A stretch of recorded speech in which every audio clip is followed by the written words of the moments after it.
ஏகப்பட்ட பெனிஃபிட் இருக்கு. இப்போ நீங்க திடீர்னு ஹார்ட் அட்டாக்ல செத்துட்டீங்க, உடனே 8 லட்சம் ரூபாய் இன்சூரன்ஸ் பண்ணா உங்களுக்கு வந்துரும்ல.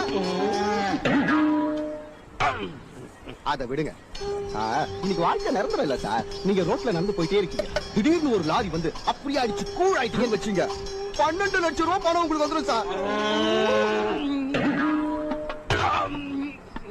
சார் அவ்வளவு ஏன் சார், நீங்க இந்த கடையை நடத்துறீங்க, இது லாஸ் ஆகி அப்படியே நடு கடையில தூக்கு மாட்டி செத்து போயிட்டீங்கன்னு வச்சுங்க, 15 லட்சம் ரூபாய் இன்சூரன்ஸ் பணம் உங்களுக்கு கிடைக்கும்.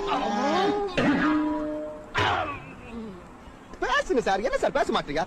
நான் சொன்னதெல்லாம் நல்ல விஷயம் தானே. உனக்கு நீ இன்சூரன்ஸ் எடுத்துக்கிறியா? Yes sir. நீ செத்துட்டா உன் வீட்டுக்கு எவ்வளவு கிடைக்கும்? Same 15 lakhs sir. என் பொண்டாட்டி சௌக்கியமா இருப்பா. உடனே உன் கம்பெனிக்கு போன் போட்டு துட்டு ரெடி பண்ண சொல்லு. ஏன் சார்? இதால ஒரு கோடு போட்டேன்னா உன் தலை அந்த டைல இருந்து கைட்டு தனியா ரோட்ல போய் வந்து குதிக்கும். உன் பொண்டாட்டி வர்ற துட்டை வச்சுன்னு சந்தோஷமா இருப்பா. ஓடி சொட்ட